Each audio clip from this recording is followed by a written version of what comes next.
Tu n'es plus ma fille. Le cri de mon père a claqué à travers les conversations polies de la fête de fiançailles comme un coup de feu. Je n'ai même pas eu une seconde pour me préparer. J'ai senti ses mains, lourdes et rugueuses, percuter ma poitrine avec la force d'un homme qui haïssait ce qu'il voyait. Le monde a basculé en arrière. Puis, le choc glacial de la piscine à débordement m'a engloutie tout entière. J'ai refait surface, cherchant mon air, mon tailleur de bureau bon marché collant à ma peau, ruinant l'eau bleue immaculée du foie domaine de beau rivage. 200 invités se sont figés. L'orchestre de jazz cesse tout. Ma sœur, Charlotte, se tenait sur la terrasse, sa coupe de champagne à la main, un sourire en coin aux lèvres. Mon père se tenait au bord, ajustant ses boutons de manchette, me regardant de haut comme si j'étais un déchet qu'il avait enfin jeté. J'ai essuyé le chlore de mes yeux. Je n'ai pas pleuré. Je n'ai pas crié. J'ai fait du surplace. Je l'ai regardé droit dans les yeux, et j'ai murmuré. Souviens-toi, de cet instant, arrêtez de scroller. Si votre propre père vous poussait dans une piscine devant 200 personnes juste pour avoir dit la vérité, soyez honnête. Partiriez-vous en pleurant? Ou le détruiriez-vous? Écrivez partir ou détruire dans les commentaires maintenant. Le vent des pales du rotor n'a pas seulement dérangé la fête. Il l'a décimée. Les serviettes s'envolaient comme des drapeaux blancs de reddition. Les arrangements floraux hors de prix que Charlotte avait mis 6 mois à choisir se sont retrouvés plaqués contre les tables. Je regardais depuis l'eau, tremblant non pas de froid, mais d'une soudaine et terrifiante lucidité. Un hélicoptère noir, racé, s'est posé sur l'héliport à flanc de falaise, une machine de guerre dans un jardin de vanité. La porte s'est ouverte, et Alexandre en est sorti. Ma famille s'est figée. Ils connaissaient Alexandre comme le menuisier taiseux que j'avais amené à dîner une fois. L'homme dont mon père s'était moqué à cause de ses mains abîmées. Mais l'homme qui marchait vers la piscine ne portait pas de chemise en flanelle. Il portait un costume italien sur mesure qui coûtait plus cher que la location entière du domaine. 2 gardes du corps le flanquaient. Leurs mouvements précis, létaux. Il n'a pas couru. Il n'a pas crié. Il marchait avec le calme effrayant d'un homme qui possède le sol sur lequel il marche. Il s'est arrêté au bord de la piscine à débordement et a tendu la main. Je l'ai saisi. Il m'a hissé hors de l'eau d'un mouvement fluide, l'eau ruisselant de mon tailleur bas de gamme sur la pierre calcaire coûteuse de la terrasse. Il n'a pas regardé mon père. Il n'a pas regardé Charlotte. Il a enlevé sa veste et l'a drapée sur mes épaules. Elle était lourde, chaude, et sentait le bois de santal et la sécurité absolue. Alexandre, a bégayé mon père, le visage pâle. C'est. Nous étions justes. Alexandre s'est retourné. Ses yeux étaient assez froids pour geler la piscine sur place. Elle n'aura plus besoin de votre nom. Il m'a guidée vers l'hélicoptère. Je ne me suis pas retournée. Je n'avais pas besoin de voir leur visage pour savoir qu'ils étaient terrifiés. Je suis montée, j'ai bouclé le harnais, et j'ai regardé le sol se dérober alors que nous décollions. Alors que le vignoble rétrécissait pour devenir un carré vert en dessous de nous, un étrange silence s'est installé dans ma poitrine. Pendant des années, les gens m'avaient posé la même question. Pourquoi assistais-je à la fête de fiançailles d'une sœur qui volait mes dessins? Pourquoi cherchais-je l'approbation d'un père qui me traitait comme une charge fixe qu'il voulait supprimer? Cela s'appelle la chaîne invisible du survivant. C'est une attache psychologique qui vous lie aux gens qui vous font du mal, forgée non pas par l'amour, mais par l'espoir désespéré et illogique de l'enfant intérieur. Vous vous dites que si vous travaillez plus dur, si vous dessinez un meilleur bâtiment, si vous restez assez silencieuse, ils finiront par vous voir. Vous vous convainquez que leur cruauté est un défaut de votre performance, pas de leur caractère. Vous pensez que la cage est une maison parce que vous n'avez jamais connu le ciel. Mais quand les mains de mon père ont frappé ma poitrine, quand la gravité a pris le dessus, et que j'ai percuté cette eau, quelque chose de physique s'est produit dans mon cerveau. Le choc ne m'a pas seulement réveillée. Il a brisé la chaîne. J'ai regardé mes mains, qui tremblaient encore légèrement. Je ne tremblais pas de froid. Je tremblais à cause de la libération soudaine et massive d'un poids. J'ai réalisé que je n'étais pas allée à la fête pour célébrer Charlotte. J'y étais allée pour donner à mon père une dernière chance d'être un père. Il avait répondu par une poussée. Et dans cette réponse, il m'avait libérée. L'espoir était mort, noyé dans le chlore. Et à sa place, quelque chose de froid et de tranchant commençait à prendre forme. Un plan, pas pour un bâtiment, mais pour une démolition. J'ai regardé Alexandre. Il m'observait, sa main posée protectrice sur mon genou. « Ça va » a-t-il demandé. sa voix perçant le bruit du moteur. « Non, ai-je dit. » Et ma voix était stable, me surprenant moi-même. « Je ne vais pas bien.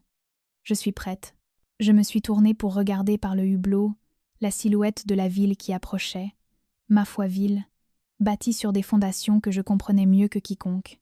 Mon père pensait s'être débarrassé d'un passif. Il ne réalisait pas qu'il venait de déclarer la guerre à l'architecte qui détenait les clés de toute sa réalité. Le lendemain matin, le soleil s'est levé sur la ville, transformant les murs de verre du penthouse d'Alexandre en miroir. Je me tenais au centre du salon, fixant la vue. C'était ironique. Mon père avait passé toute sa carrière à essayer de construire quelque chose d'aussi haut, d'aussi intouchable. Et j'étais là, debout à l'intérieur. Non pas parce que j'avais fait un mariage riche, mais parce que j'avais bâti l'entreprise qui possédait l'immeuble. « Café » a demandé Alexandre en entrant. Il a placé une tasse entre mes mains. « Tu n'as pas dormi. » Je réfléchissais, ai-je dit en prenant une gorgée. « À la chronologie. 5 ans, » a dit doucement Alexandre. 5 ans à travailler dans l'ombre pour que Charlotte puisse briller dans la lumière. Il n'exagérait pas. Pendant 5 ans, j'avais été le fantôme dans la machine de foie-vence immobilier. Mon père avait rendu l'arrangement clair. Le jour où j'avais obtenu mon master, Charlotte est le visage. Avait-il dit, « Toi, tu es l'arrière-boutique. » Il prétendait que c'était parce que j'étais trop maladroite pour les clients, trop intense pour les conseils d'administration. La réalité était plus simple. J'étais meilleure que lui. Et il le savait. Alors j'ai travaillé depuis un bureau en sous-sol, corrigeant les erreurs structurelles de Charlotte, redessinant ses plans impossibles, m'assurant que les immeubles ne s'effondrent pas pendant qu'elle acceptait des prix pour design visionnaire. Je me disais que je le faisais pour maintenir la famille à flot. Je me disais que la loyauté signifiait le sacrifice. Mais hier soir, dans l'hélicoptère, j'ai réalisé que la loyauté envers un parasite n'est pas de la noblesse. Mon téléphone a vibré sur le comptoir en marbre. Henri, j'ai décroché, mettant le haut-parleur. Alexandre s'est appuyé contre l'îlot central, croisant les bras. Margot a aboyé la voix de mon père, dénuée de toute excuse. J'ai besoin des fichiers CAO pour le projet Tour de Verre. Maintenant, je n'ai pas répondu immédiatement. J'ai laissé le silence s'étirer, lourd et inconfortable. « Tu m'as entendu ?» a-t-il exigé. Charlotte est stressée. Elle a une interview avec la presse à midi sur l'inspiration du design et elle a besoin des spécifications pour se préparer. « Envoie-les » ? « Non, ai-je dit. »« Pardon ?» J'ai dit non. Charlotte est l'architecte en chef, n'est-ce pas? Elle a sûrement ses propres fichiers. Ne joue pas à ça avec moi. Margot, sa voix a baissé, devenant menaçante. Après ce coup d'éclat hier avec l'hélicoptère, tu as de la chance que je t'appelle. Tu as embarrassé cette famille. Tu as embarrassé Charlotte. J'ai été poussée dans une piscine. Henri, ai-je dit d'une voix plate.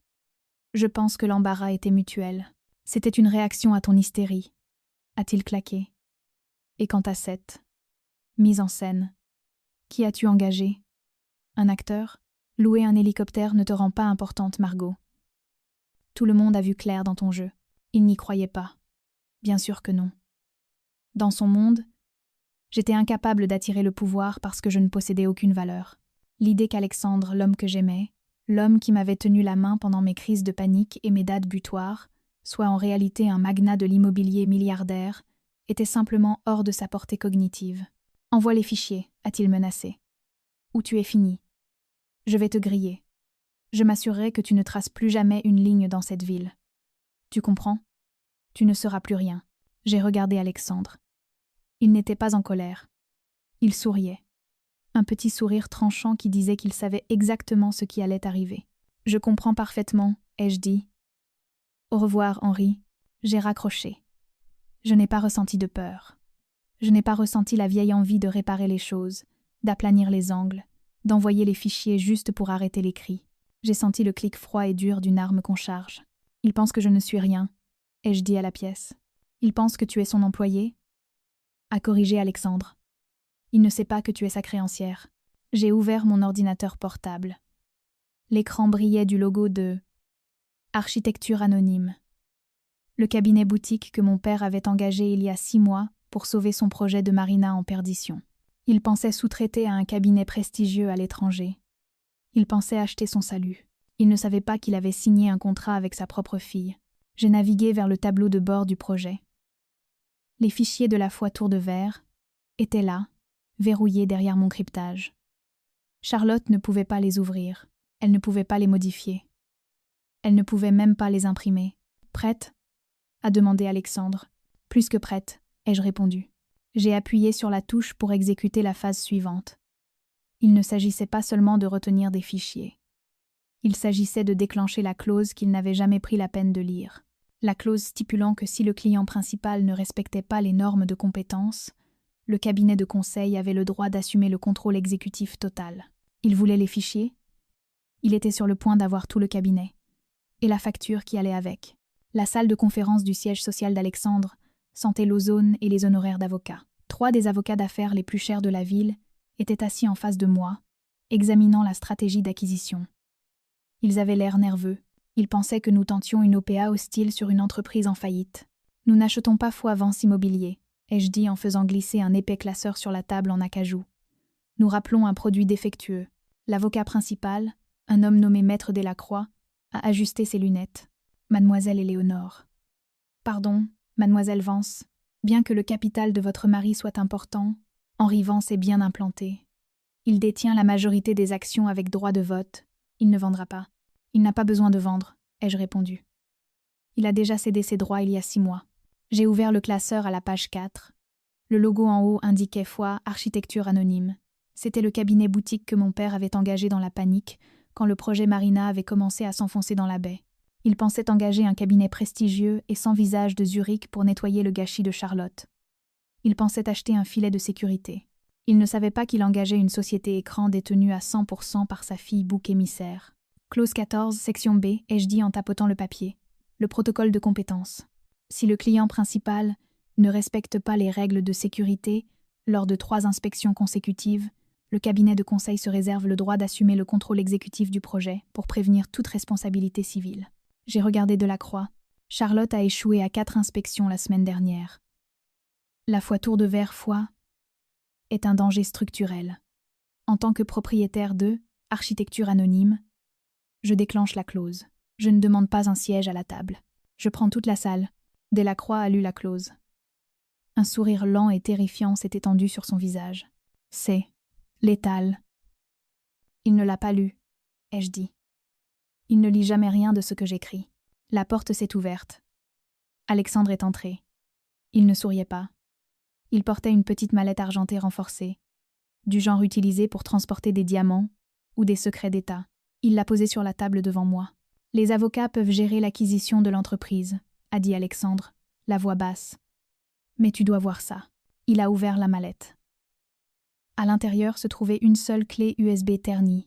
Elle était dans un coffre à la banque à Zurich, a expliqué Alexandre. Le nom de ta mère était sur le coffre. Mais la clé d'accès, elle l'avait laissée pour toi. Non, non, non, non, non. Non, non, non, non. Il a fallu 12 heures à mon équipe pour décrypter les fichiers. Ma mère, elle était morte quand j'avais 10 ans.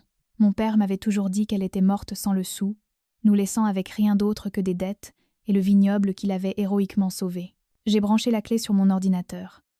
L'écran a scintillé, puis s'est rempli de documents scannés. Actes notariés, fiducie, virement bancaire. J'ai cliqué sur le fichier intitulé « Domaine de Beau-Rivage, titre original ». Le document n'était pas au nom de mon père. Il ne l'avait jamais été. Le vignoble avait été acheté par la famille de ma mère dans les années 50. Et le transfert de propriété à Henri Vance. J'ai plissé les yeux devant l'écran. La date du transfert était 3 semaines après la mort de ma mère. J'ai zoomé sur la signature. Elle était tremblante. Une contrefaçon. Il n'a pas sauvé le vignoble, ai-je dit, la réalisation me frappant avec la force d'un coup physique. Il l'a volé. Il a falsifié le transfert, a confirmé Alexandre. Le testament original qui est aussi sur cette clé te laissait la terre, la maison et les droits d'eau entièrement. Gardé en fiducie jusqu'à tes 25 ans. Je me suis adossée à ma chaise. L'air dans la pièce semblait se raréfier.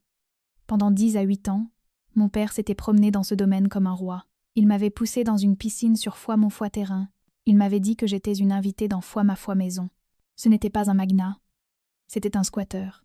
La colère qui s'est embrasée dans ma poitrine n'était pas brûlante. Elle était glaciale. Elle clarifiait tout le gaslighting, le mépris, le besoin désespéré de me faire sentir petite. Ce n'était pas juste du narcissisme, c'était de la peur. Il savait que si jamais je regardais les papiers, son empire se dissoudrait. J'ai regardé Delacroix, changé la stratégie. Mademoiselle Vance, nous ne prenons pas seulement l'entreprise, ai-je dit d'une voix ferme. Je veux la terre. Je veux la maison. Je veux les droits d'eau. Rédiger un avis d'expulsion. Delacroix a hésité. Une expulsion? Pour Henri Vance, il viole ma propriété, ai-je dit. Il viole ma propriété depuis 10 à 8 ans. Je veux qu'il parte. Et je veux qu'il soit parti d'ici lundi. Alexandre a mis sa main sur la mienne. Tu es sûre? J'ai regardé l'écran. La signature de ma mère. La vraie. Sur le testament avec lequel elle avait essayé de me protéger. J'ai fini d'être la fille, ai-je dit. Il est temps d'être la propriétaire. Le lundi matin, chez Foy Vance Immobilier Foy commençait habituellement par le son de mon père, en train de crier. Aujourd'hui n'était pas différent. Je pouvais l'entendre à travers la double porte en acajou de la salle du conseil, avant même de toucher la poignée. « Trouvez qui possède Foy Architecture Anonyme », hurlait-il. « Ils essaient de faire une OPA hostile sur mon projet. Appelez le juridique. Menacez-les. Poursuivez-les. J'ai ajusté les poignets de mon tailleur blanc. C'était un contraste frappant et délibéré avec le tissu trempé et bon marché que je portais il y a 48 heures. Alexandre se tenait derrière moi, tenant mon attaché-case.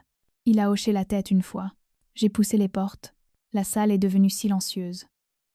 Henri se tenait en bout de table, le visage rouge marbré. Charlotte était assise à sa droite, l'air pâle et terrifié, serrant une tablette comme un bouclier. Catherine, ma belle-mère, était là aussi, inexplicablement. Peu, être pour le soutien moral ou peu, être pour s'assurer que l'image de la famille reste intacte, même si le navire coulait. Margot? Henri a cligné des yeux, sa confusion l'emportant momentanément sur sa colère. Puis il a ri. Un son bref, comme un aboiement. Tu as du culot de te montrer ici. Tu es venu t'excuser? Ou tu es venu mendier pour récupérer ton travail? Je n'ai pas répondu. Je suis passée devant les cadres juniors bouche bée. Je suis passée devant Charlotte, qui s'est reculée comme si j'étais radioactive. J'ai marché droit vers le bout de la table. Tu es assis à ma place, Henri, ai-je dit. Pardon? Tu es assis à ma place. Bouge. As-tu perdu la tête? Il a regardé autour de la salle, cherchant un public pour son incrédulité. Sécurité. Sortez-la d'ici. La sécurité travaille pour l'actionnaire majoritaire, ai-je dit en posant le classeur sur la table. Ce n'est plus toi. J'ai fait signe au technicien audiovisuel, un jeune type nommé Marc, que j'avais aidé avec des problèmes de code une 12aine de fois. Il m'a regardé, puis a regardé Henri, et a fait son choix. Il a branché ma clé. L'écran derrière Henri s'est allumé. Ce n'était pas une présentation. C'était un certificat d'immatriculation. Architecture Anonyme SAS. Actionnaire unique, Margot Vance.